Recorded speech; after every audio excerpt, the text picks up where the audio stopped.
le 15 février, on a eu pionnier, et 15 février, ça. Jour moko spécial pour la vie. Ningo yebi histoire à UDPS et bandaki en 1980. La députée, commissaire du peuple, 13 d'entre eux, qui mokanda moko, ils ont retracé la situation sociale en Boka. C'est Pelek Nangote, l'exercice président Mobutu que côté tout ce qu'il donc pour la vie il faut qu'on change, il faut qu'on démocratise le parti état. Monsieur Mukandona, Kangi Bango, parce qu'il ne fallait pas Mukandona et Bima. Logo, je me dis UDPS ou un drapeau, on a quel angle? Dans beaucoup de pouvoir, sentiment de gagner, il besoin de pouvoir. On a Zaka, franc et direct. Ok. Je vais répéter pour la 1e fois. UDPS, c'est un pouvoir. Ah! N'est-ce pas que UDPS, c'est un pouvoir? Et puis, oui, c'est un pouvoir. Yebi Sangai, la dernière fois où vous allez réunion, nos groupes parlementaires UDPS, notre bureau politique y a parti. Notre ministre UDPS, Zakim Koloni. Alors, ce qui jamais, ça veut dire que le ministre au besoin du gouvernement, na combat UDPS, va seulement quand on a le but que tout ça, les congrès, était bureau politique en place. Mais comment Kabouya Zawana? Botunaye. À 4 UDPS, dont 3 avec le même numéro. Numéro 91. Tous les 4. Les 3 avec le numéro 91. Oui, qui va ça PC numéro. Oui, il y a UDPS, il y a le Oyo, PC UDPS dans 2000. Donc, ça veut dire que c'est assassinat politique, il y a UDPS, il y a mon cause ça là. Parce que ça veut dire un parti politique n'existe qu'en ayant un numéro d'agrément. Ok, force du progrès, quand il y a des structures au Binobotika qui était. Binobotika tu dis que mais force du progrès se distinguer par rapport à de violence. C'est très violenté. Jamais au Yoka, avant 1980, quand on a été dépassé par Sali Boy. Vous comprenez? Kenaki San City, il dépasse na Simane Ayaki na ba paya. Octobre, tu dépasse na ba paya. Ce qui tout ça là qui pas wanate, ça veut dire que Pitumba il fallait souka avant qu'il s'engane. À ce moment-là, toute la partie est, il fallait que la maboka ya bangona wana. Aux hommes, c'est pas hyper révisé. Donc on va saler. Et ça qui bien en dingue que Baya, hein, tout s'engane. Mais après ça.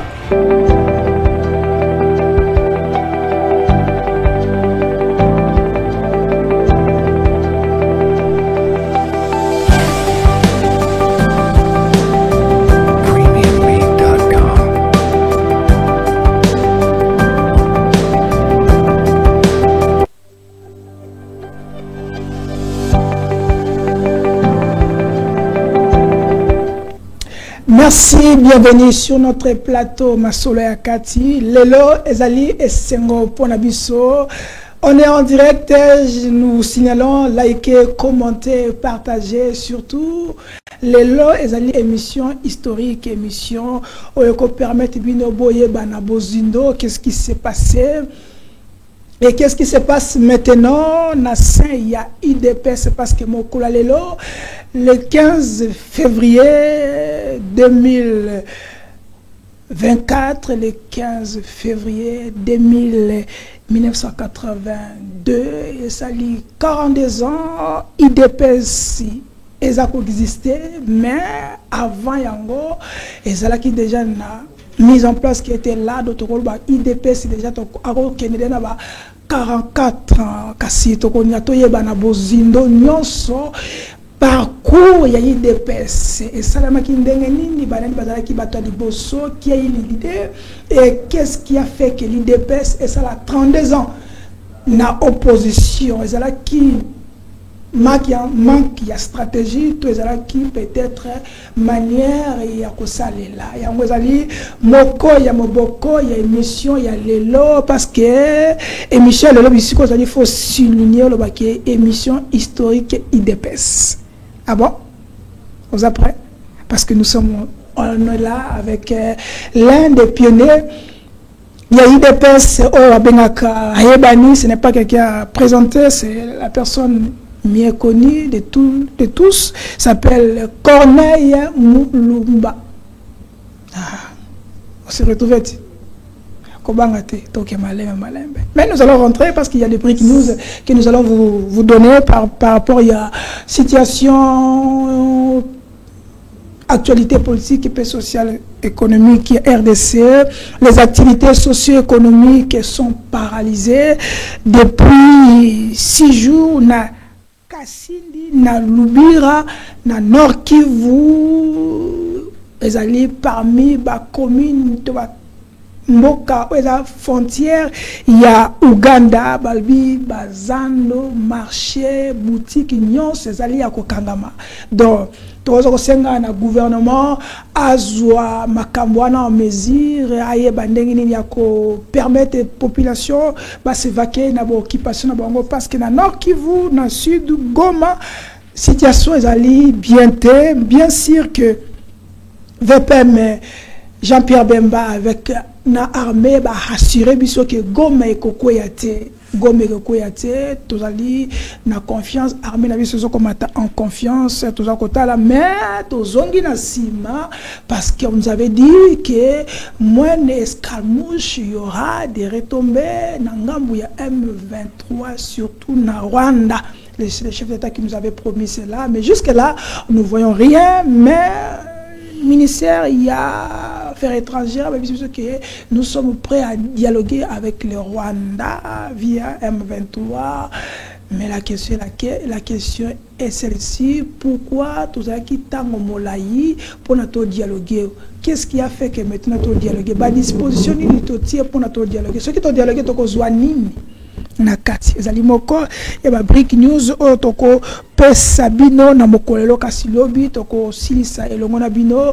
Le gouvernement est prêt à mettre en place 147 projets d'innovation et ça le kilobi elongo na Patrick Amouya na briefing ba innovation na ministère scientifique va innover, le gouvernement est prêt à mettre en place pour nettoyer dans le détail qu'est-ce qui était fait, l'innovation pour nettoyer et sur l'innovation qu'est-ce qu'il faut faire pour l'innovation et na niveau national et international. Les alliés, moko ya ba break news il fallait topé Sabino, n'oubliez pas ba marche la kosalema par-ci par-là, mais on nous a interdit certaines marches lisangé à groupe et 10 personnes à Wanaville centre-ville à ville Kinshasa, VP Peter Kazadi a interdit, mais ba toi tuni est-ce que zali manière ko pesa munguna mo bokoté à kosala la biso sous ma chantage, c'est ça les questions que nous allons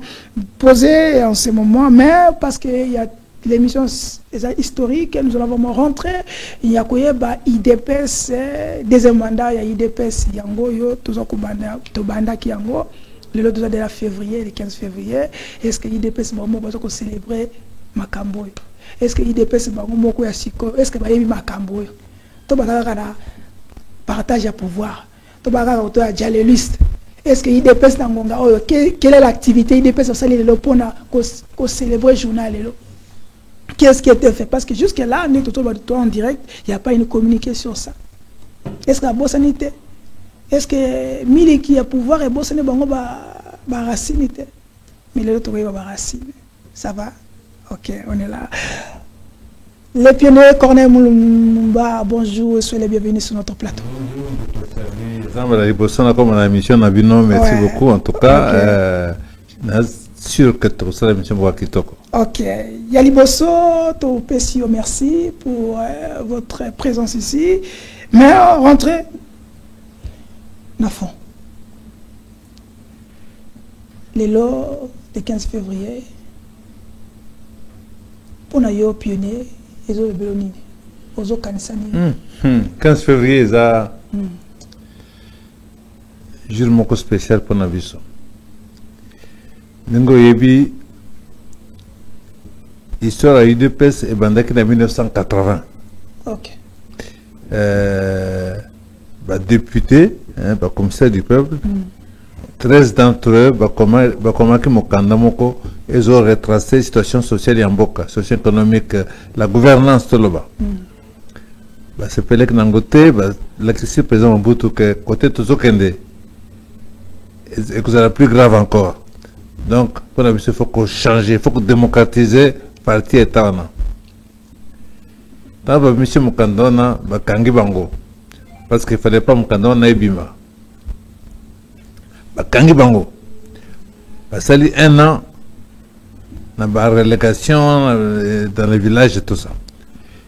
Tant besoin que au bout d'1 an, il y a un comédien Mobutu, Mukanda Mosusu, daté du 15 février 1982. Au besoin, vous savez que Ndenge, moyen, tout changer ma cambo, en interne, il y a parti état exalté, il y a un décidé de tout créer, il y a un parti politique, comme un ango, UDPS. Il y a un poto. Mon bango, M. Ngalam Pandangila, Zakine Moana, Zoko Salam na Zahir, l'époque pilote. Peut-être pendant que militaire, Namana, moi, si kuna na poto, Marie-Claire Ngalula. Na canal wana, na Zui Mukanda. Dans Tangi Mukanda,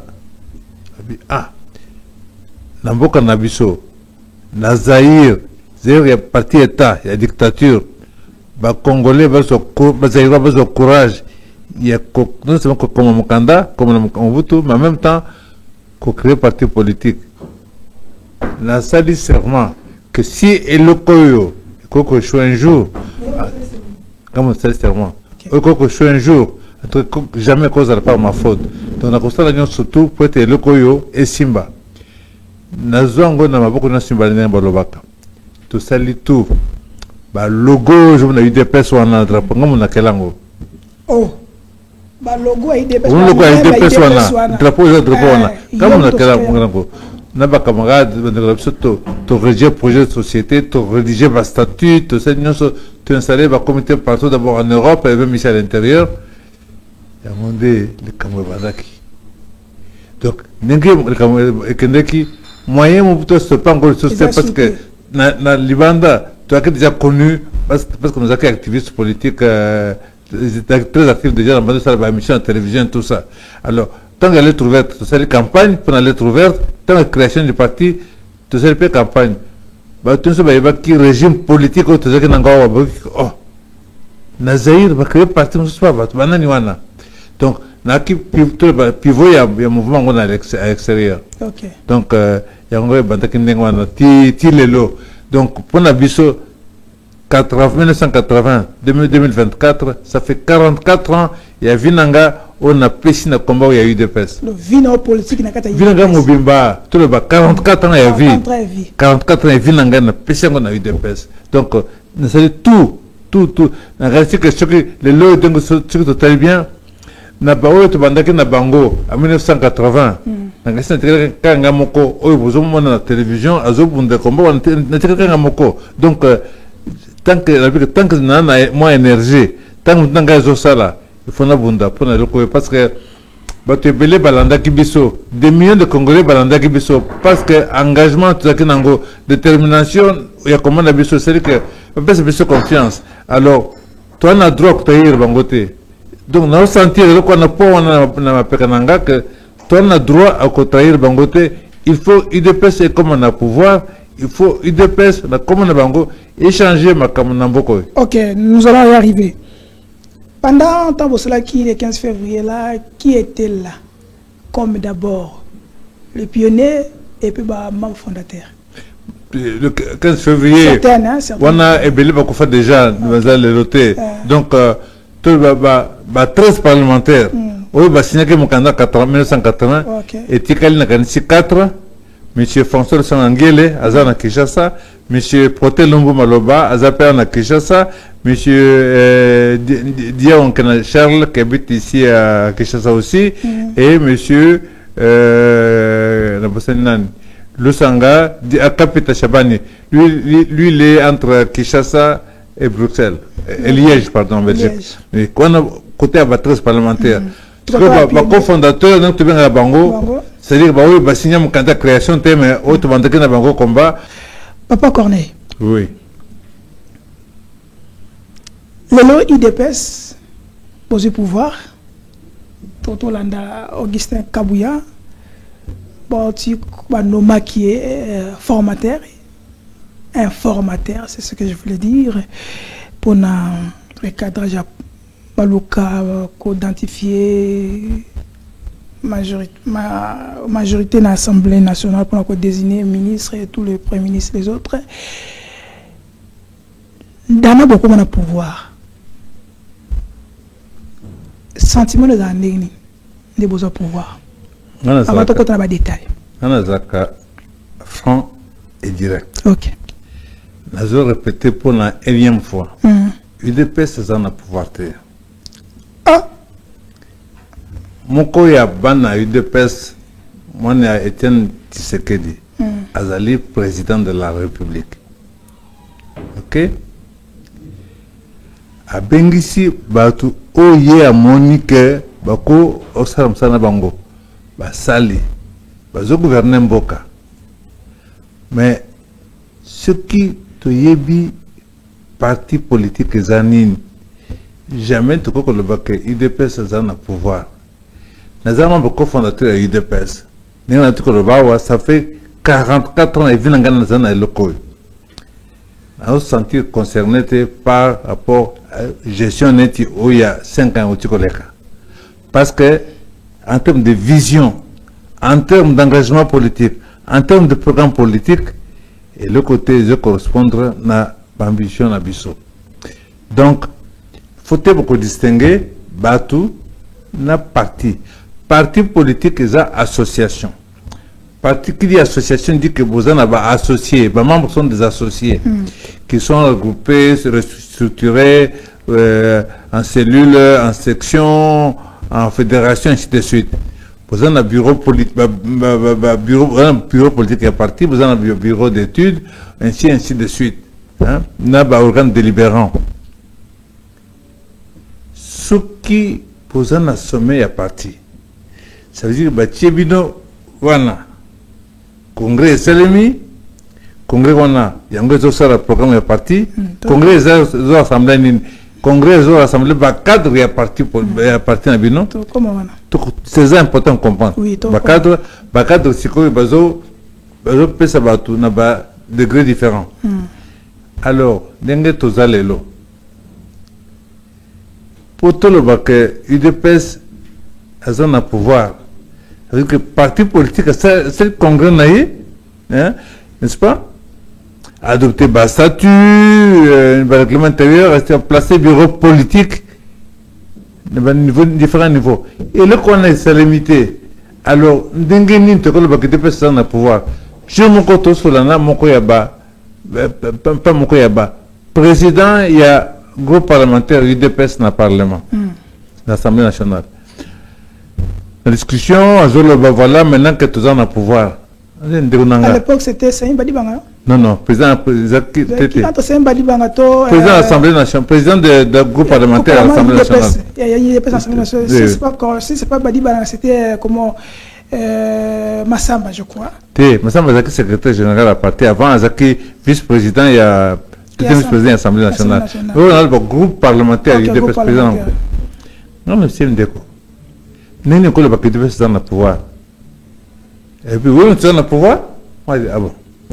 Yebisangaï, la dernière fois où vous avez réunion, nos groupes parlementaires UDPS, n'a bureau politique, il y a parti, n'a pas ministre UDPS, Zakim Koloni. Alors, jamais. Alors, ce qui jamais, ça veut dire que le ministre au besoin du gouvernement, on a combat UDPS, bah seulement quand on a un dingue naïe et ça fait que a programme il y a parti mais ce que gagne le vité n'est koloba parce qu'il y a ce qui gagne le vité nani à koloba mais parce qu'il y a toujours avec une ngongo majorité ils ont identifié premier groupement politique ils ont majorité ils ont IDPS mais tous en pouvoir c'est non le IDPS. Peut-être qu'à Zadi Lobby, avant-hier, ça qui n'a briefing, le patron de Yarabi, qui est Naza a un gouvernement en tant que ministre IDPS. Mais au sens de contradiction, ça n'a qu'à se noter dans vos choses. Non, ça l'appelle l'intelligence nayo, l'intelligence à téléspectateur. Nous avons expliqué parti politique et zanini. Faut qu'on bande là, comment qu'on explique tout ça, on perd parti et on boutique mon casagnon surtout. Tout côté la démocratie. Alors IDPS, puis c'est pas IDPS. Tu as un devoir, il y a un exemple, expliquer, parce que tu combattes pour la démocratie, tu combattes pour la bien-être des Congolais. Bon, à partir de ce moment-là, tout le monde dit pour l'état de droit. Il faut tout expliquer, Batou. Et ça, dans le cadre de la vie, c'est comprendre, on va expliquer, on va expliquer votre source. n'a expliqué parti politique des années. Dans le but que tout ça, les congrès était bureau politique en place. Mais comment Kabouya Zawana? Botunaye. Miracle, c'est celui qui a comme secrétaire général et appartient à l'UDPS. Miracle, il y a un peu toujours quand des autres, il y a personne à pouvoir. Et puis le lendemain, il y a un scandale, et de tournement, bon, il y a des gens, bon, il y a un drame, bon, il y a un. Mais est-ce que tout le monde dit que l'union soit pour que le scandale, on sait pas, c'est très grave. Bien sûr que je salue le Bissot. Hein? C'est parce que tout le monde va te belé, va couper pendant le Cambodge. Parce que ça a besoin de confiance. Tout le monde a besoin de Cambodge changer. La population vivre bien. Pour que le mais à partir du moment où on va s'engager pour passer mon bongo, dans le bani, dans le pouvoir, dans le pouvoir, bon, on a 5 ans au bout de 5 ans, élection est salamée. Le peuple congolais a payé 6 mandats sur Félix Tshisekedi. Et ça mandat sur les autres Siko, n'est-ce pas? Azan a choix. Tu continuer Makambo et Otozaki Nango? Les arrêts dépassés. Ou bien tu changer. Les arrêts dépassés. Très bien. Nous avons changé. C'est que Makambo changer. Tant mieux. Pour la population congolaise de vivre bien. Pour vivre bien, pour Makambo changer, je veux dire. Et c'est une organisation politique forte. Peut-être une UDPS très fort, bien organisée, bien structurée. C'est le congrès de refondation. Et là, mon gars, nous sommes partis à président à cause de la partie mon gars, ils ont sens, vous comprenez. Tout ça, il y a une coalition, il y a des patriotes, il y a une coalition de à ce moment-là, le président, il y a un Makassi, il y a un sauf quitter, et tu as un discours creux, et tu as un discours populiste, il y a changer. Ok, papa Corneille, oui. Il y a un téléspectateur, un message tellement belé sur quoi il va te dire, c'est Bezoyaka. Et Bezoyaka, mais belé, mais nous allons prendre certains messages, mon compte de moi, comme ils sont en direct. Parce que nous sommes en direct, hein? On est en direct. Donc, likez, commentez et partagez. Banal Bumbashi, tu peux suivre nos boîtes et biscuits, vous allez. Banal Bumbashi. Bon commenter. Papa Corneille Moulon. Oui. Au Lungo, il y a la population congolaise qui est. Oh, ils ont le pouvoir, les lots. Ils ont l'IDPS, ils ont moi, Naya, moi, cofondateur IDPS, ils ont le pouvoir. Ça, c'est un. Maintenant. Il y a plus de 10 ans, 15 ans. Comment un jour, je vais s'organiser bien. Comment un jour, l'un de nôtres pourrait devenir président de la République. Ça ne veut pas dire pour autant que l'UDPS est au pouvoir. Parce que pour que l'UDPS soit au pouvoir, il faut qu'effectivement il soit pris en charge et qu'il soit conduit là-bas. Vous comprenez? Un président de la République est élu pas seulement par les membres de son parti, c'est tous les Congolais, n'est-ce pas? De tous les bords. Donc, tout le monde va dire que voilà, c'est grâce à l'UDPS ou pas grâce à l'UDPS. Ils ont contrarié la population. Ça, c'est clair. Mais comment que l'un de nôtres peut devenir président de la République, ce n'est pas pour ça que l'UDPS est au pouvoir, ce n'est pas pour ça que l'UDPS applique son programme. Comment Yango peut se réaliser. Comme ça, autant que les téléspectateurs. Est-ce que Berer ils allaient faute na binoté ba pionnier na ba cofondateur ba loi mon côté muto moi dérouté zate yango conséquences nango za pour na bazoko vivre siko. Tout le baboy. Statut de il y a parti clair. Le but d'ingénierie parti faut fonctionner. Et le connu école kasoki moko ya président du parti a commis à la société. Bien, j'ai ma fonction sous un président de la République, par exemple. Parti et lobby, en ce cas-là, interviendra donc 3 personnes pour assumer intérim jusqu'à ce qu'on organise le congrès pour désigner la nouvelle direction du parti.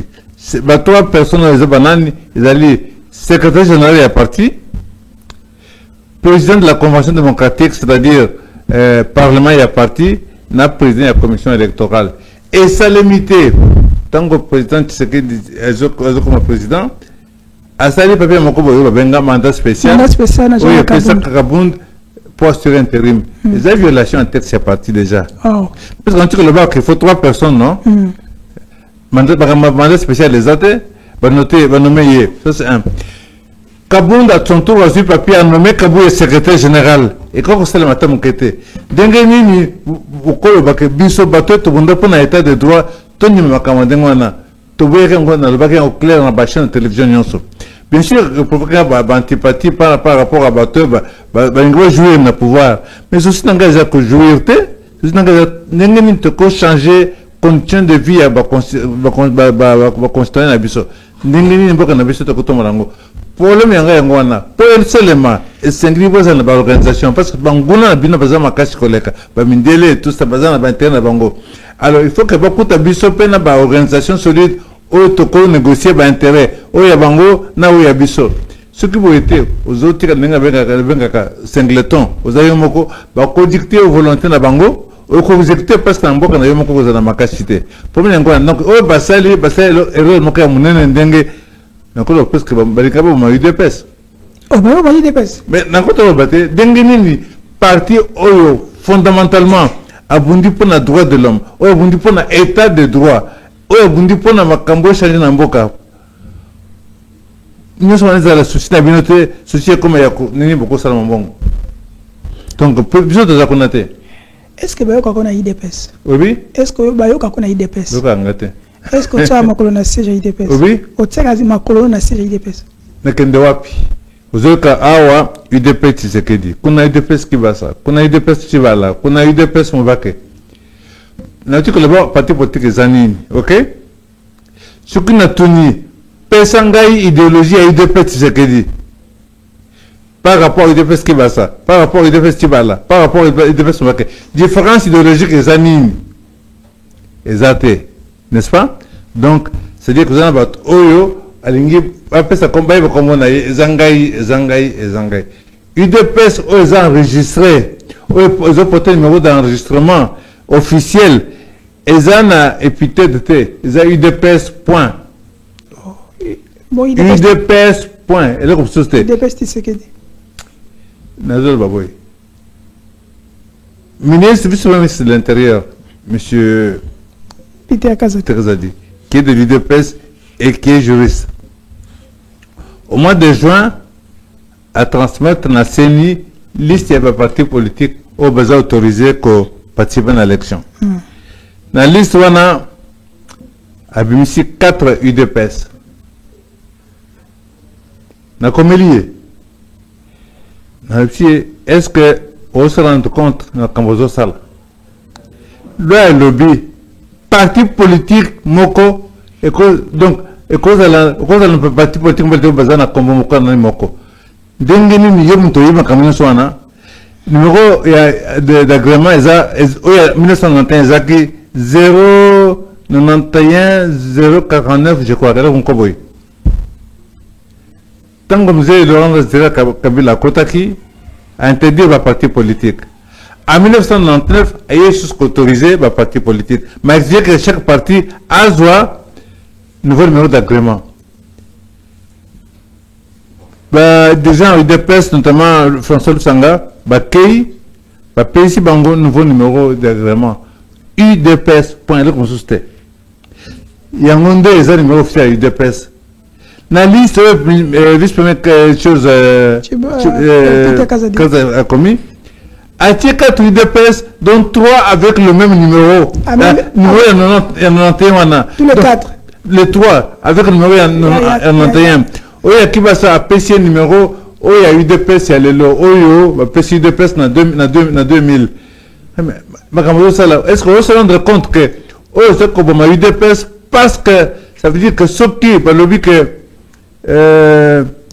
les violations, ça veut dire que l'UDPS, ça vous en a pas député, sénateur, gouverneur, la province, donc ça veut dire que c'est assassinat politique et l'UDPS, il y a mon cause ça là. Parce que ça veut dire un parti politique n'existe qu'en ayant un numéro d'agrément. Si le parti oyo check na liste besoin d'agrémenter. On va comprendre ce que dirigeants avant Mboka parce que balingo comme UDPS parce que makambo wana mais ça n'a sens à mon côté que yo moi na UDPS propre, n'est-ce pas? Moi na UDPS aucun seul kamandingo wana c'est grave, c'est-à-dire que mon cause pour UDPS au lieu que tout ça le congrès de refondation pour n'importe senga qui va pionnier tout ça le congrès de refondation parti UDPS à la moko namba structure na ye namba bureau politique na ils ont composé la personnalité au niveau ninge sengeli ils ont un bureau d'études ils ont un organe délibérant surtout au lieu de tirer ordre d'engwana yo ce que ça ba bêtise un modèle c'est possibilité donc na saisir hier mon candidat zali na côté de langue copie mon candidat à répondre tu sais quoi mais répondre parce que nous avons 100% raison il y a 100% tort à correspondre à Kolobanini puisque ils ont loi na mukanda to komili to PCB article ya loi article de lobby boy chaque Congolais a vu que parti mon côté est comporté donc il existe que même numéro d'agrément est apporté par 3 partis politiques na makambo ya sali 3 partis de PS pour le numéro peut-être à une référence nettement dans le quartier bis A bis B bis D exactement comment loi et lobby hein c'est bon numéro d'agrément moko APC on a 3 numéros 3 partis politiques et puis nous sommes à Tché UDPS qui va s'appeler numéro les numéro à UDPS point pas UDPS qui basa. UDPS qui basa n'a pas de numéro d'agrément. Ok, papa Corneille, ok. Confusion à la tête. Confusion à la tête. Déjà. Papa Corneille, tout na yo tant que pionnier. Oui. Parce que nous allons revenir pour l'historique à UDPS dans l'émission Soussou tant que pionnier. Oyebi force du progrès. Oui. Et ça la nini qui est le responsable. Na comprendre. Au moins le problème encore une fois. Parti politique, c'est une structure. Une structure officielle. Aux une structure officieuse, n'est pas le pionnier. Tout ça, une structure, les pionniers de l'UDPS, n'est-ce pas? Et ça, Bundaki n'a bandé l'UDPS avant 1990, avant de reconnaître encore officiellement. Tout le temps, il y a gardien de temple, il y a pas valeur à l'UDPS. Il y a combien à l'UDPS? UDPS, montrer à la valeur fondamentale de l'UDPS, c'est la non-violence. Et tant que garder des temples, on a déjà des combos bébés qui fils Moukoko. A gardé des temples. Il n'y a pas à garder des temples. Tu as quitté exactement dans mon quête. Donc, le pionnier, tout ce qui s'y liste en 1980-90, le 24 avril 90, tant va reconnaître officiellement l'UDPS. Donc, le pionnier, avant de reconnaître l'UDPS, parce que, quand ça l'opposition dans beaucoup avant 1980, il fallait oser le courage, il fallait oser la détermination, il fallait oser l'engagement, oser idéologiquement très armé. Parce que vous étiez viennent en danger, parce que avant 1990, c'est un parti État. Au Botami impère, au Koufa impère. Il n'était pas question que va créer parti Moussous. Mais surtout, quelle parti Moussous, UDPS. Donc, bateau kotaki le qu'on a avant 90 ça bateau bagagé vie na bango vie la famille na bango babuma ebele ba torturer ebele mabale kufa batonga batumba bandako babuma babwaka msus na fleuve msus de kola ba forêt équatoriale to kemba mingi ba torturer na ndenga nyonso donc to considérer te n'atteint que non fils moko ndenga en 1990 ça que na jini joie lelo longola avec la hygiène. Est-ce que c'est la communauté? Ok. Ce que c'est 45 ans, le lot. Hein? 24 avril 90, ça fait combien d'années? 90, le lot, ça fait combien? Ça fait déjà. Plus de 30 ans. Plus de 30 ans déjà. 33 ans, 34 ans maintenant. Si elle a 40 ans ou 45 ans ou 44 ans, l'Angola 34 ans, et très combien? 10 ans. Est-ce qu'à 10 ans, la communauté? Ok. Vous avez surtout, l'Angola, âge na bango. Puisque pendant que tu as 80, na vie que c'est 44 ans. L'Angola, 44 ans, na vie à Batouana, au moins âge ni bazari na bango, tant que tu as la UDPS. Ok, force du progrès pour la yo, et les structures au binobotika quitté. T. Binobotika ngoté. Tu dis que mais faut le progrès se distinguer par rapport de violence. Puisque tu as violenté. Jamais au yoka. avant 1980, quoi, la bataille DPS va salir boy. Vous comprenez? Non-violence, c'est engagement d'abisso. Pas non-violence. Pensez que vous avez arme à gauche à droite. Vous avez le baki. Cause arme, tu fabriques un côté. Boy, bakoya côté que la biso arme. Yangote bakote que la bangola la biso arme. Bango bako gagner sur tous les plans. Biso to mi bomana et puis que le nengwana. Alors biso to semba arme te. Na munoko na biso. Na papier na biso na stylo. Faut te convaincre bato. Te expliquer sans se combattre na biso. To lingi nini. Parce que linga bien yamboka na biso. N'est-ce pas? Te expliquer bien ma kamunenge zali. Alors à partir de ce moment-là, yo muto idepes. Que tu fingas nani poani, ou que tu bêtes nani poani, ou que ça violence nini, parce que ils ont totalement en dehors de la philosophie nabiso.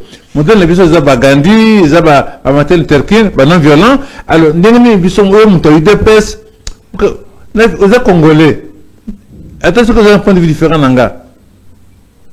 Na violento yo poani, parce que ils ont droit na yo, un point de vue na yo. Il faut na convaincre yo. Si on a convaincre yo, ça va. Mais si on a convaincre yo, ils ont le camouflage. Donc, comment la vie consiste à convaincre les autres pour bailler ensemble tout ça, le macababien, la boca, pas la boca, la vie. Ok. Tu as la photo, oyo. Oui. Mon photo. Oui. Oh, à Papa Etienne. Oui.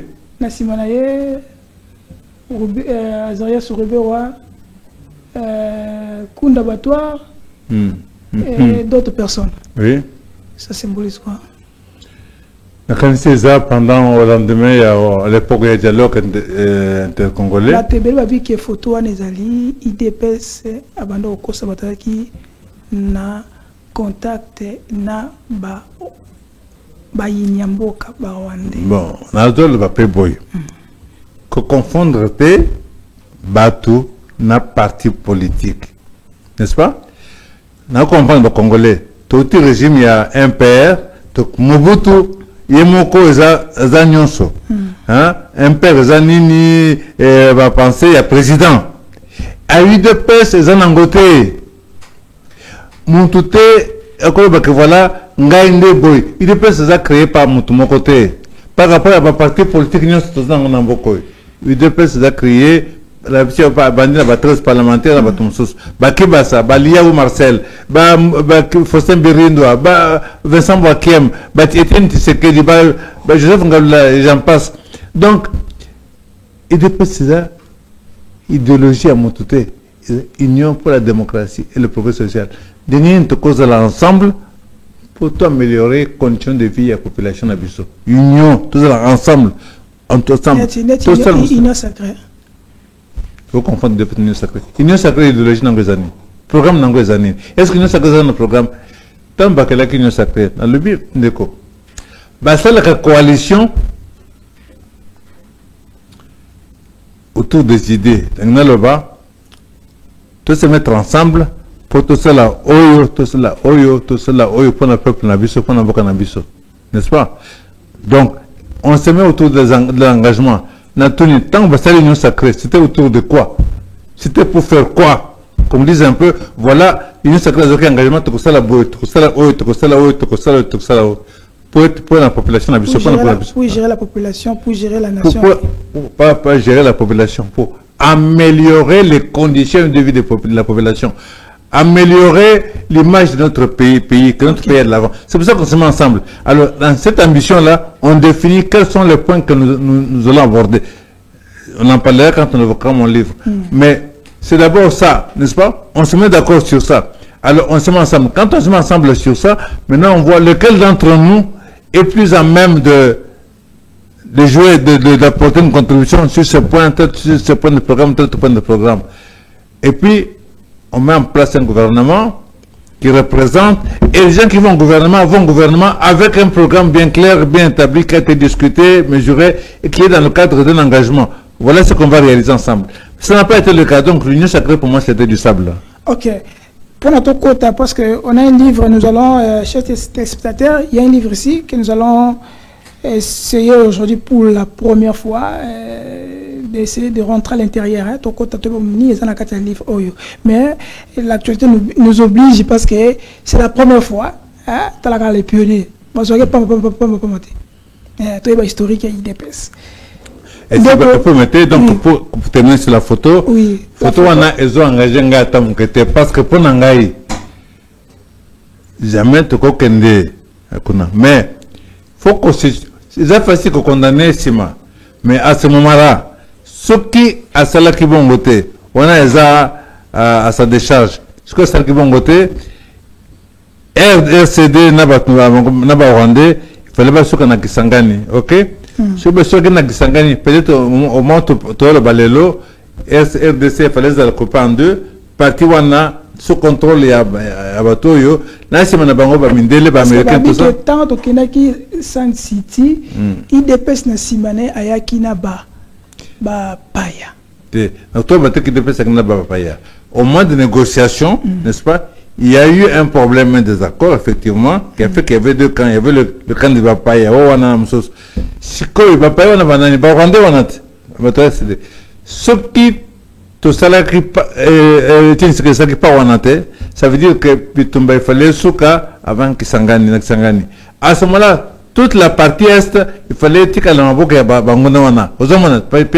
donc, on a salé, et ça qui bien en dingue que Baya, tout s'engana. Mais, après ça, tout ça en ligne.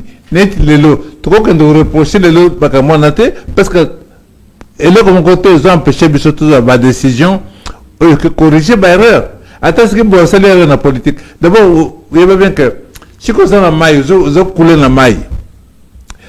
Mon tailleur la prochaine bateau a pêché mon cannabis signé à ou tu peux s'en na yo. Ce que signé n'a sauvé yo. Ce que signé OK. Et que signé mon cannabis mon colloque mai, ce que vous avez mai, le but, n'a pas reconnaître le document en athée. C'est tout à fait normal, vous comprenez.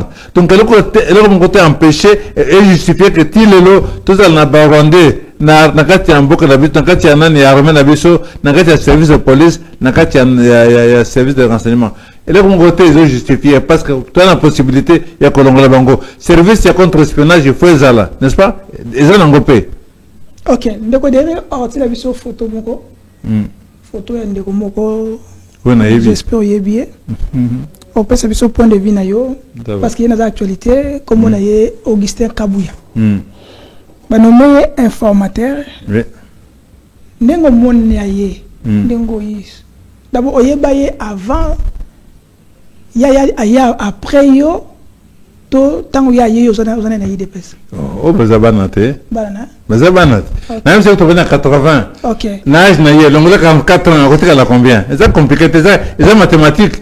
Zo âge na ye longola 44 ans, à côté la combien? Bon, est-ce que pour na yo bah tu veux que c'est pas l'homme à sa place qu'il faut. On a faut pas que c'est la confusion.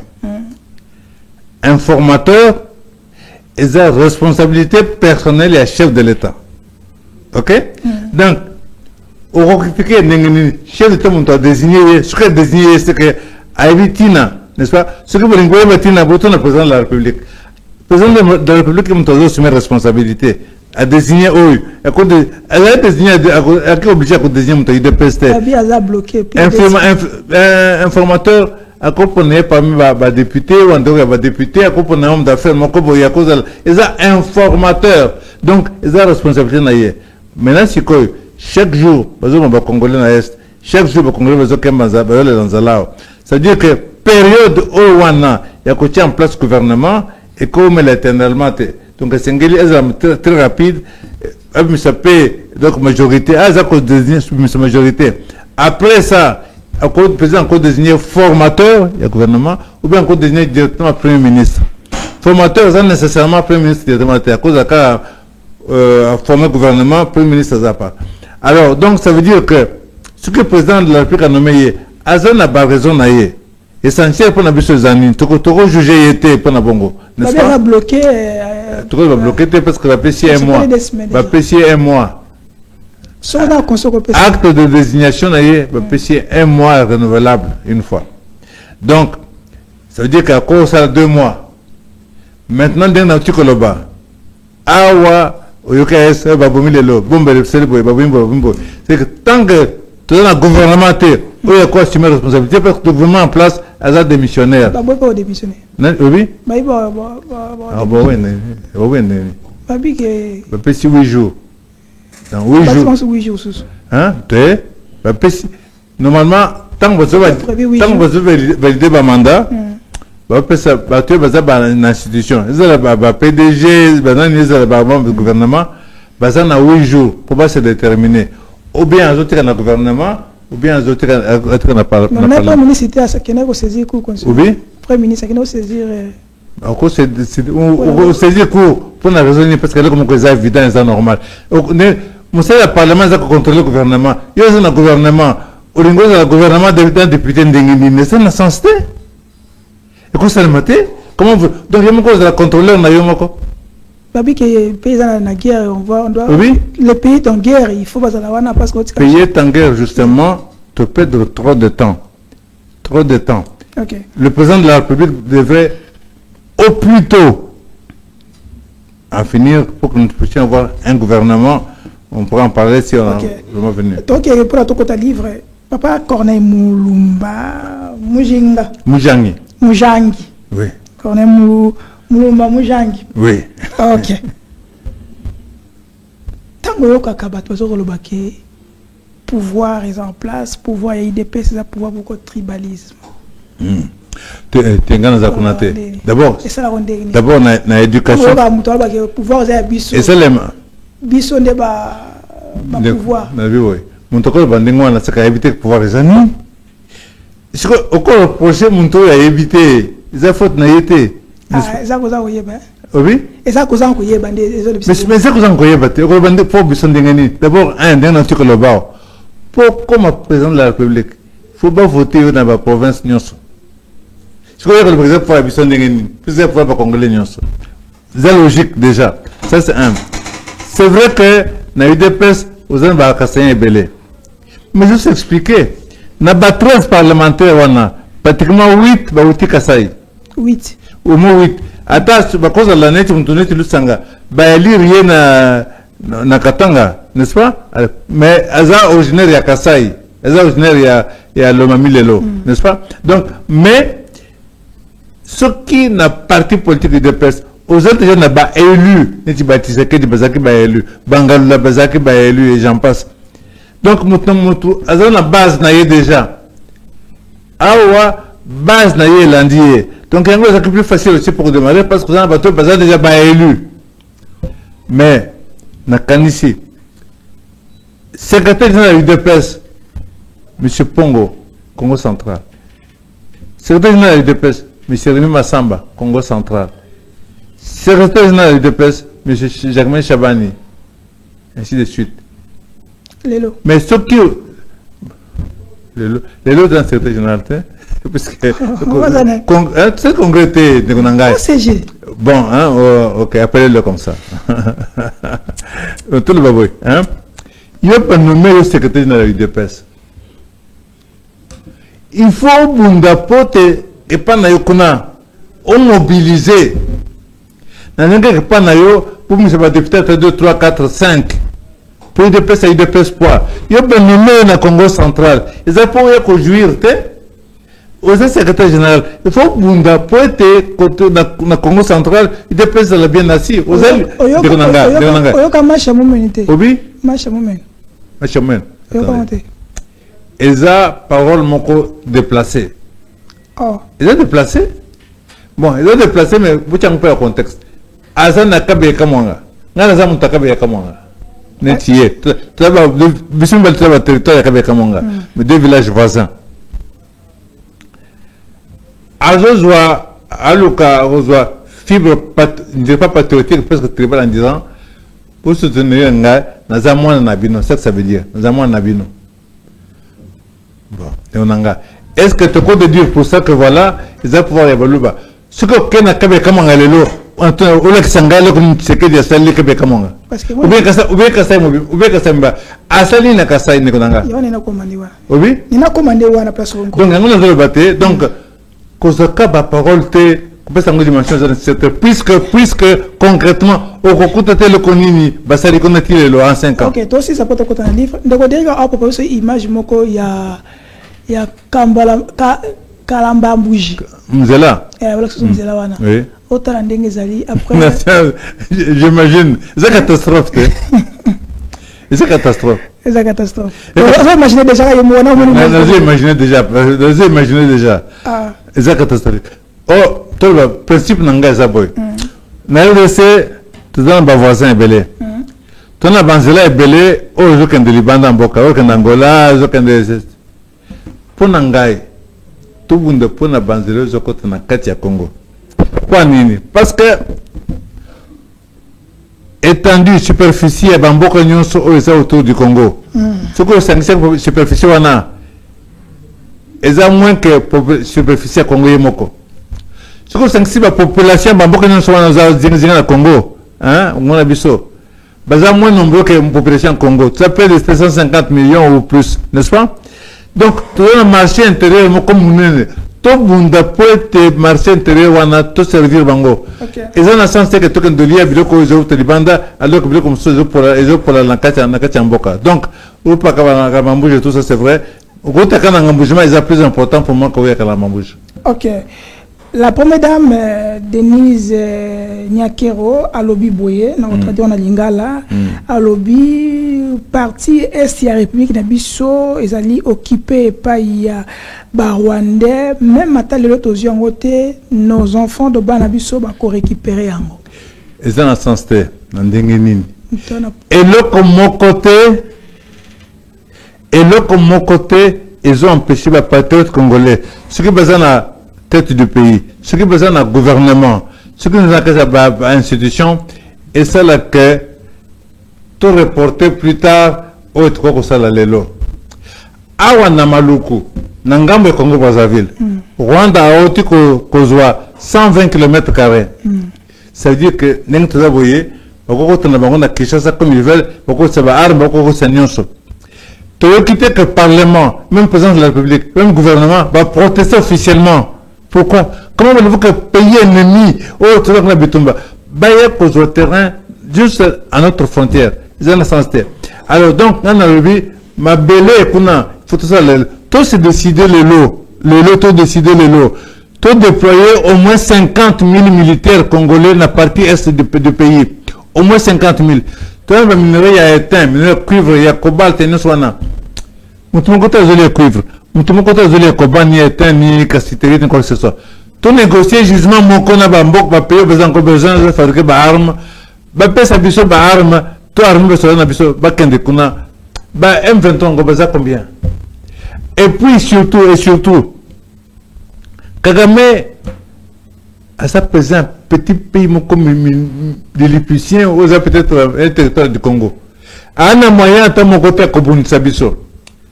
Alors, Banani Bazasima Rwanda, ce qui te réagir positivement, il faut tout citer bateau Bazasima Rwanda. Les autres qui citent Rwanda, Rwanda n'a rien du tout, Kagame n'a rien. Tout la bateau Bazasima Rwanda, c'est-à-dire les Britanniques, les Américains, les Français, les Européens. Bangondé, il faut soutenir Yango. Yango faut condamner. Ce soir, on va micro, téléphone ouvert. Numéro qui est là, beaucoup de benga, ceux qui vous avez mis botuna, parce que nous avons réclamé le téléphone est ouvert. Au cours de l'émission, tu peux opposer papa Corneille. Donc, pour nous, système M23, on a numéro qui est là dans 3 mois. Photo Américain, Français, Britannique, ceci n'est pas intérêt de Bango. Le gouvernement a besoin d'appliquer la marche à la ville. Et ça, erreur monnaie. Il faut encadrer la marche, simplement en côté. Parce que oui, oui, il faut qu'on tique. Parce que ceux qui 5 000, 10 000 personnes, tel 1000% ambassade de France, ambassade de Grande-Bretagne, ambassade des États-Unis, et pas la population commune en go, la chaîne de médias de publier en go. Alors, Bango, la population de Bango, je comprends. Alors, Bakosa, on a pas besoin d'encourager Kagame. Ok. Appelez, les minutes, Bobenga, téléphone est ouvert, il y a un téléphone en Bobenga. Donc, passez bien en direct, na Papa Corneille Mouyomba. les pionniers.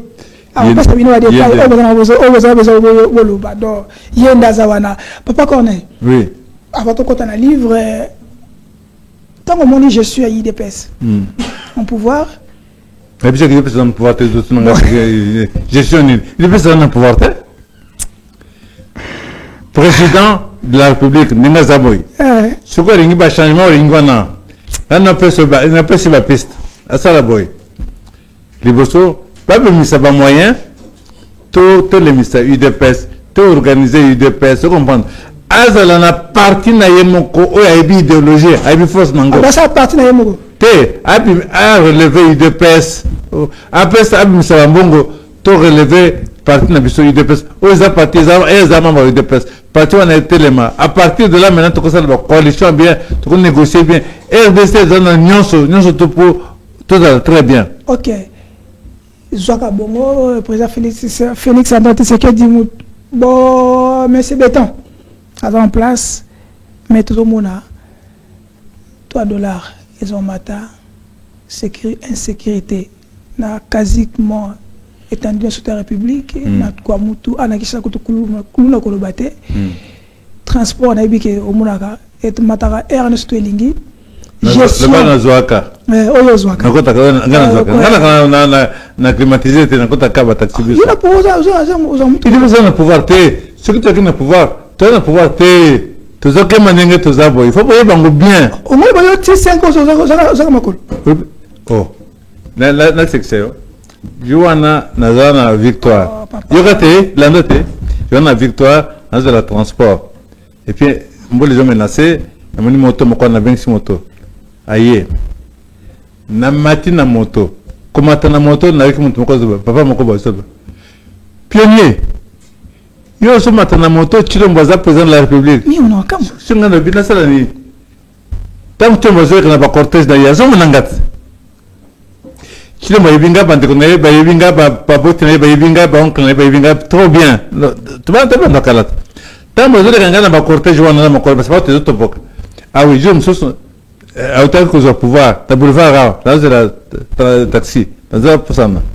Voiture mon quoi qui toque pour qui toque boyer malem télémi au niveau nanga on voit que c'est vite habi pionnier ça peut te kotobokayo ayo voiture alors ngana bindeko quel est le problème te ce que toboki na cordonnier moko bien à ce nga sema la taille à 3 cm na kotamla net mu dotamla na godier mu ne poka godier pour me zater essentiel na lali na la muki na lali la muki ça fait 44 ans na loko il dépêche tant biso voilà toujours futa toi je premier appel est là premier appel est Zawana ndeko mbote bongi biso wapi mbote OK Akati. Donc, okay. Pour me zater, on a toujours un pouvoir parce que principe nabiso, puisque jamais toko une bêtise au seulement le pouvoir. Babi qui va poser baso kangabango, toi de la zomata. Ah oui, toi de la sécurité, nyoso. Le pouvoir au IDPS promettant. Il dépêche dans le pouvoir on a répété en gros. Na invité bateau dans le gouvernement, votre gouvernement, s'il vous plaît. Boza mukanda nanga botangango pour une photo bela makambo to de la raison mata de la raison salini namboko il faut to pekisa dollar namboka na biso to na RDC to na monnaie na biso franc congolais ba salaire nyo sa na RDC faut de franc congolais faut to les biso vite ko na matembe na biso na biso ba misi za bela na mai to besoin de dollar te to interdire dollar namboka na biso yo uti bana dollar na yo côté la banque na aéroport malamoko et sengeli to consommer congolais et comme ça là que ba congolais ba kozwa misala ba congolais ba kambato et kozala te puisque allô oui on est en direct bongi biso wapi on est en direct bongi biso wapi depuis Belgique ouais papa kona mu ndaza na sola mutuna tuna. D'accord, on a félicité d'abord parce que raisonnement des alliés logiques, c'est l'IDPS autoyeba qui kala, ezala qui ndengwana, c'était ça. En tout cas, on a félicité, c'est pour cela que on a bien dit. Première des choses, on a posé quel rapport il y a en ce moment na volonté Moubaki. Yé papa. Ok. Et comme Monsieur Azali? Deuxième question. Deuxième. Il y en a deux questions. Première question, quel rapport il y a entre Valentin Moubake? Okay. Deuxième question, est-ce que selon Yé, Azo pensait que Félix Tshisekedi moi na papa Félix non Félix Tshisekedi a ça vraiment Nanzela ya papa naï? Est-ce qu'il a vraiment Nanzela papa naï? Ok. Yé, puisque bango ba bundé le pouvoir mais ba sali le pouvoir témoin. Motazo sali la pouvoir et dit moi na ndeko na bango. Est-ce que bazo penser que vraiment moi na wana za Nanzela ou papa alinga qui pour na Congo? Okay. Et puis ce qui yango ou yango te pour na nini bango bako se rassembler ba aider moi naté puisque bango ba du pouvoir parce qu'il y a trop de voleurs et des intrus tout autour de Félix. Ils ont aidé pour na ngoko. OK, merci. Tout le deuxième intervenant. Alors, on est en direct posé maintenant na pas pour pas connaître moi. Allô? Posé maintenant na Ouais, la bengi no apati à Luanda. Ok, tuna papa kona zana ko répondre. O bengi bis loba. La bengi no apati à Luanda, vous en direct. Vous en direct papa. Ouais, na lobby boy. Tuna invité na yo. Azo tuna ndala moko azo. Ouais. Tuna eza boy. Toza biso nyonso ba congolais mais maintenant tozomona comme si Congo ekomi ya ka moko boye ekomi ya ba parti pris soko oza mutu akuna te donc na Congo oza na droit te donc okomi sous-estimé okufa osala boye etali ka ya bato wana mosusu te mais soki oza membre ya parti wana principalement IDPS to Batu Oyo Bazaba collaborateur direct qui a chef de l'État. Allô? Oui, tu vois que parce que directement la question passe dans le côté. Ok. Donc Bazaba collaborateur direct qui a chef de l'État. Batu Oyo Bazaba collaborateur direct qui a chef de l'État. Donc comme si ba commis au-dessus de la loi. Au-dessus de la loi. Ba détourner, ba sala boye, jugement pas na bango ezate. Même si oke funda, ba ko bimisa bango a quitter, ba yebi likambuté. Même ba tie président ba poser question, azo ignorer que zara guerrière. Tout ça parce que baza ba collaborateur direct na e. To comme comme si comme na batu moko boyo ba komi au-dessus de la loi. Okay. Donc il a triché, aïba, aboma. Etali mutute. 2 minutes parce qu'il y a ça bras direct qui a IDPS. Okay. Est-ce que le Congo doit continuer à marcher comme ça pendant combien de temps? Injustice il y a peuple na mboka na bango moko ekomi visible et ça sous en cachette ekomi visible. Et même si on met mis en instance supérieure et ça sans effet parce que barotika la condamner mutuana te. Ok, merci Dokindoko, merci. Ezo leke la biso. Esa e mutuna na e. Merci Ndoko, merci vraiment Ndoko. Pesa bandoko tu wana baba kuna mbote. Papa kone. Ozi de Ndeko ya bengi Belgique. Na pesi mbote. Ngana vivre en Belgique pendant 27 ans. Ah ok. Na comment na Belgique na 13 ans. Na sali na bandel qui année première et 6e na Belgique, na sali humanité na Belgique, na sali université na Belgique na Liège. Double. Non, je suis congolais et je n'ai jamais cherché à avoir la nationalité belge parce que na moto nanga idée à mon côté que natika na Belgique, zaka est retour ya ao. OK? Bon. Bonjour de Kokuna à Belgique. J'espère que Mali est électé quand même parce que quand un Congolais sa vie au Congo pendant qu'un poisson sa vie dans l'eau. Okay, bien, concernant M. Moubake, dans les années 2008-2009, dans cette démarche, Moko, contacter Moko na Moko ya acteur majeur et UDPS, batteuse parlementaire, Nani, Belchika, on a contacté Rebelle. Nazwa qui paie, comment paie Nani Moubake pour Tokutana, parce qu'il fallait nous tout ça. Tout quand même pour pas na partie na biso. Bango nous va répondre positivement mais Moubake à répondre pendant la rencontre. Salama Kité. Ce n'est pas un problème. Pour nous, parti politique, ils ont idée, ils ont vision, ils ont programme, ils ont idéologie. Ce qui est une idéologie, ce qui est une vision, ce qui est athée, tout l'ensemble, ils ont liberté à Moutou. Donc, ce qui m'a dit,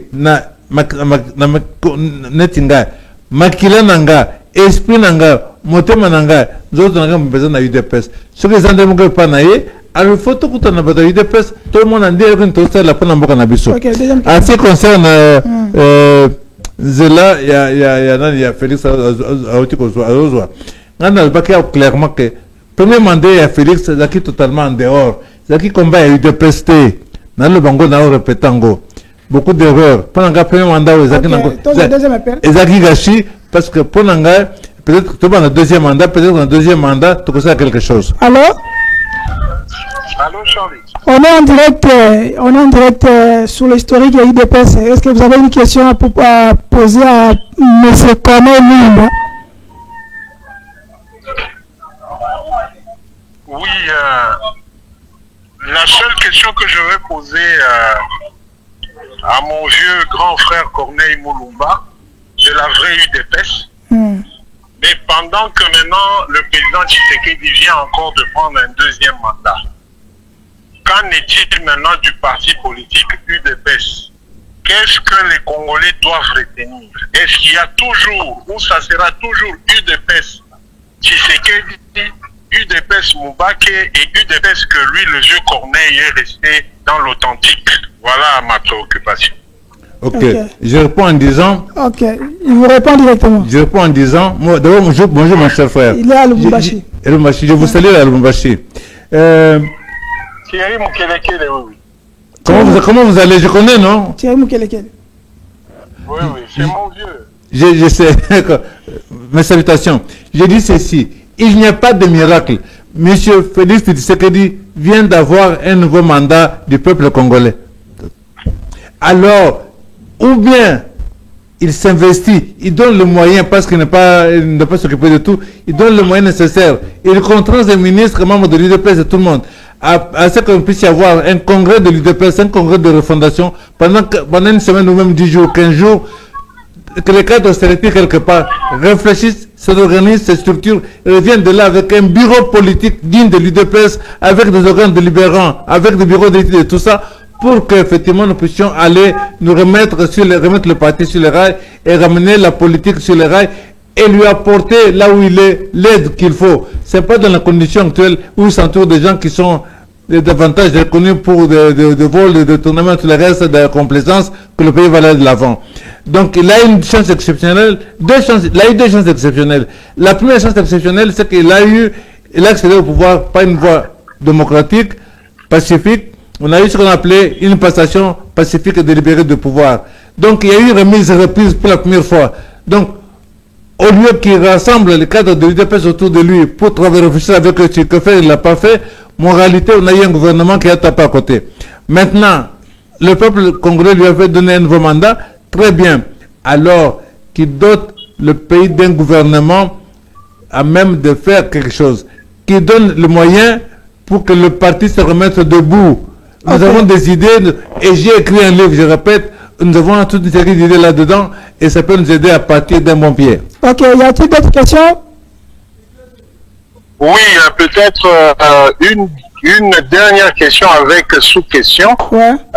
Présentement, il a plu au chef de l'État de nommer Augustin Kabouya comme informateur. Quoi qu'il y a un problème de droit sur cette nomination, mais nous savons qu'Augustin Kabouya, jusqu'à preuve du contraire, est encore secrétaire général de l'UDPS. Est-ce que lui, mon vieux Corneille, ne pourra-t-il pas ouvrir ses portes pour que Augustin Kabouya consulte quand même les notables de l'UDPS que nous connaissons, afin que son expertise aille dans le sens où la formation du futur gouvernement, comme il a dit, soit un gouvernement qui va rassembler tous les Congolais? Mais nous sommes ouverts 24/24 parce que pour nous, il ne s'agit pas seulement de personnes qui sont ici et là, mais nous sommes au service de la nation. Notre vie, nous l'avons donnée au service de la nation, toute la vie. Donc, il ne peut pas être question pour un Corneille Mulumba de se mettre en dehors. Non. Nous sommes au début d'une législature. Il appartient au président de la République, à ceux à qui il fait confiance, de consulter ceux qui, pour lui, peuvent lui apporter des idées. On n'a pas dit qu'on consulte seulement les députés, on consulte aussi des gens qui sont en dehors du Parlement, mais qui ont des idées qui peuvent apporter leur contribution.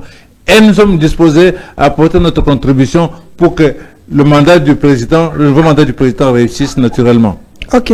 Merci, monsieur Thierry Mokeleke, en direct de Lubumbashi.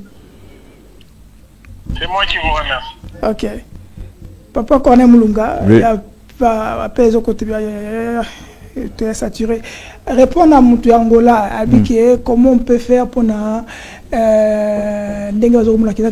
derrière parti moko so Moutou ya pouvoir to Moutou approche président de la République à Sali Kambou ba kona ka été ba ki pa ka été est-ce qu'il y a un moment état de droit dans le biboy dingue te vivre jusqu'à présent pour moi tu respecter les droits. OK? Ah, tu sais quoi?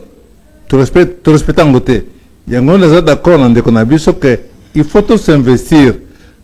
Chaque Congolais est propriétaire d'un morceau de terre de ce pays. C'est tout ça qui fait que nous sommes le Congo, nous sommes ensemble. C'est notre pays. Donc la violence, on doit la dénoncer. L'injustice, on doit la dénoncer.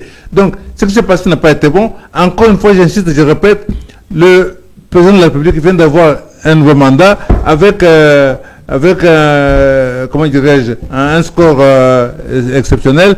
Par conséquent, il lui appartient, et nous sommes prêts à l'aider pour ça, à ce que, effectivement, comment faire pour que la justice soit là. Si la justice est dans un pays, alors ces choses ne se passeront pas. Sinon, si aujourd'hui, vous avez volé, et on fait semblant de vous arrêter, et que le lendemain on vous libère, on ira nulle part. Donc, c'est important de savoir ça. Ok, on est vers presque la fin. Bon, excusez-nous parce que Papa Corneille Mulumba, il doit quand même nous expliquer livre Zali Awa, les piliers dynamiques pour un grand Congo. Piliers et dynamiques pour un grand Congo. C'est quoi d'abord? Piliers, ce sont des réformes qui à mes yeux sont essentielles. Dynamique, c'est ce que dans une maison, vous avez les piliers sont reliés par des fers feuillards, par des clous, par tout ça. Donc cette dynamique-là, c'est-à-dire l'engagement politique, la cohésion nationale, tout ce qui font que la maison puisse tenir debout. Alors, je me suis interrogé, sur base de mon combat politique avec l'UDP de 44 ans, ce que j'ai compris de ce combat. D'abord, pourquoi est-ce qu'un pays comme le nôtre, avec tout ce que nous avons dans le sol, dans le sous-sol et tout le reste, comment les gens continuent à souffrir chez nous, que nous ayons une monnaie qui n'a pas de valeur en dehors de nos frontières, que les gens mangent des petits trucs importés de mauvaise qualité, ainsi de suite. Pour quelle raison? J'ai compris ce que moi j'ai compris, je l'ai mis là-dedans. C'est-à-dire que nous ne sommes pas indépendants, en résumé, et que nous ne sommes pas nous autodéterminés. C'est le premier combat que nous devons mener, c'est comment assurer notre indépendance, comment assurer notre autodétermination pour que nous puissions décider nous-mêmes de ce que nous voulons pour notre pays. C'est la première partie. La deuxième, maintenant, les piliers, ce sont des réformes essentielles. C'est ça que je veux poser. Depuis 1960 jusqu'à aujourd'hui, on n'a pas les piliers essentiels. Mais non, mais nous ne sommes pas indépendants. Comment voulez-vous que dans un pays où, pour organiser des élections, vous avez à la CENI tout le monde qui défile là-bas, américains, français, belges, qui interviennent, on doit vous financer. Même pour faire des petits caniveaux, il faut l'Union européenne. Pour ramasser le poubelle de l'Union européenne, il faut que ça change. Donc ça veut dire que si nous sommes indépendants, nous pouvons nous-mêmes mettre en place des politiques qui vont changer les conditions de vie de nos concitoyens, qui vont améliorer les conditions de vie de notre pays. C'est pour l'émergence de notre pays. Et dans ce livre, je propose une série de réformes, une quarantaine plus ou moins, qui peut faire que si on les applique par le gouvernement qui va être mis en place par le chef de l'État, si on ne blague pas avec ce gouvernement, si on ne cherche pas à faire des cadeaux, si on fait un gouvernement de 30, 35 ministres, pas plus, n'est-ce pas? Avec tous ces caillaments-là, on n'a pas le choix. Puisqu'on a fait des élections. On a guerre, une sacrée. On a eu des élections. Hein? Il y a un gouvernement à 30. Pouvoir de? Tout le monde doit être satisfait, non? Il ne faut pas satisfaire. Tout ça, les gouvernements, bato se bandimi que zaki chaotique. Union sacrée. Chaotique. OK? Alors, le chef de l'État a une responsabilité particulière. Vrai patriote, n'est-ce pas? Voici le Premier ministre. Et pourquoi s'impliquer dans la formation gouvernement? Qu'occuper tes que nani bata Moïse Katumbi bata Mafayulu bata Yambemate aluka ba congolais partout ils peuvent être bawazo rare bato baza ba vrai patriote dans le gouvernement est la direction moko à 30 35 maximum pas plus. Azana ba député mais ça problème cause na ba attends ce que fait les gens députés ils ont ça le plaisir ce qui n'a chez Fayulu il y a une personnalité qui a un profil de patriote, de courageux, parce qu'il faut ça. À l'Ukraine, le gouvernement. Tout c'est le gouvernement de salut public. Tout c'est le gouvernement de l'Union sacrée. Non, ça n'a rien à chercher un gouvernement de salut public, parce que c'est ça qu'il s'agit. Il s'agit de sauver notre pays. Sur le plan sécuritaire, sur le plan économique et social, autre cause de mesure. Les invités bango base de ministre de base de mukando nanga batangango na pesi ba idée na kati kona ba idée na que ce qui tu appliquer ngo beaucoup na second de liboso mandat président pe éco réussir nango anemo comment bref anemo ndeni to kosala pona to comme indépendant économiquement liboso to boya ba paya bakota na makati ya élection na biso parce que élection na biso seni zanzungo to pona batona biso o bakokudi kama boka na biso mpaya kota konate congolais o ezoke de libanda pose va appuyer ba américain français ba belge to boyango wana to discrédité parce que to vivre dans la place close té là tout ça na kata mukili to vivre biso moko te faut on doit s'allier avec les autres est-ce que on va parler alliance té na lobby muto ezoke de libanda ko soutenir les hommes ko écarter Congolais, Congolais n'a pas son pouvoir. Ça c'est un. Il faut pas tout négocier par alliance nabiso. Il faut tout échanger. Le lobby russe bazali, Chine bazali, tout négocier na bangonyo tout négocier na européen. N'andingue que défense nabiso. Parce que dans l'immédiat, tous en armes pour tous hommes armes, tous assurer sécurité, une sécurité pour n'importe nabiso. Donc pour le moment essentiel est ça. Gouvernement Oyo, chef de l'État, pour permettre Rebuna, il y a une cause fondamentale. À l'endroit que nous avons balié une sacrée, nous avons balié il faut que Luka batu. Apona mutu Oyo, mutu avec un vrai patriote, mutu Oyo, ce qui est un peu courageux, Oyo, beaucoup corrompre, incorruptible. Ce qui pour nous battre 30. 30 personnes comme ça, n'assure que tout ça, le gouvernement, en 6 mois déjà, la population est de sentir par mesure autour que Mbokazacha n'en est bien. Ce qui va pas livre, n'a parlé du peuple, la librairie sacrément entrer à parler du peuple, en principe, donc à la librairie de Grand Lac sur le boulevard, tout près de Bangata.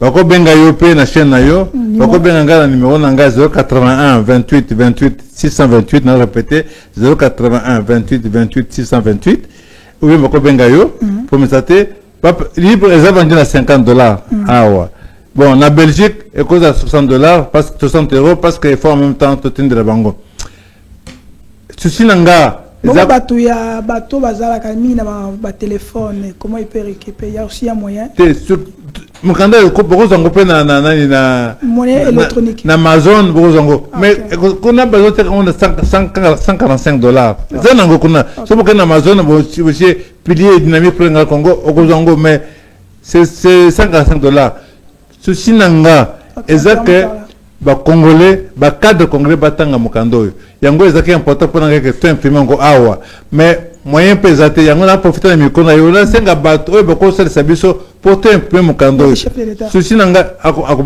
yenanu eza plus moyen a commander ta 20 000 30 000 ya mukando yo na ndenge na ba province nyonso etamla nango eza na intérêt ya mboka eza livre polémique te eza souci ya moto ya passé 44 ans de vie na ye au service ya DPS mpona mboka na ye baide na ya tiango na kati enseignants, étudiants, cadres politiques, cadres sociaux, pour autant à mon candidat. Donc, ce qui n'a pas c'est pas moyen pour mon candidat, et très bien. Ah ouais, ils ont $50.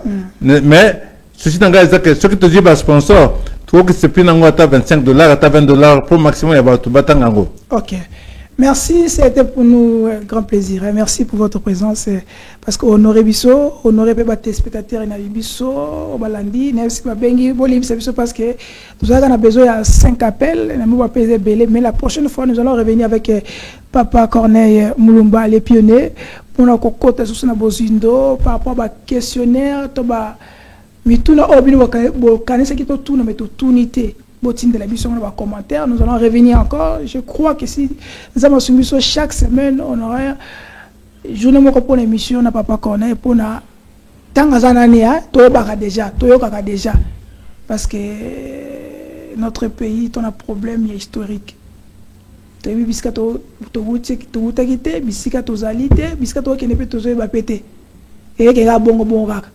Souvent, ce sont des erreurs de passé. Comme chef d'État là-bas qui ont vivre conflit de guerre, comment les autres vont se sortir, tout ça comme merci Naderi Kelukeba Wazaki, merci Nabé Patrick Local, DG Peter Tiani, Madame Paulette Kimutu et surtout Naba Oyonyo surtout ça comme Bundela Mboka, ba Wazalendo, ba Farde Senabiso, to Pesipino Longonia. Livre est disponible, Bengabiso, Toko. Contactez notre Papa Corneille, à la prochaine, même heure, même chaîne. Ciao, bye bye.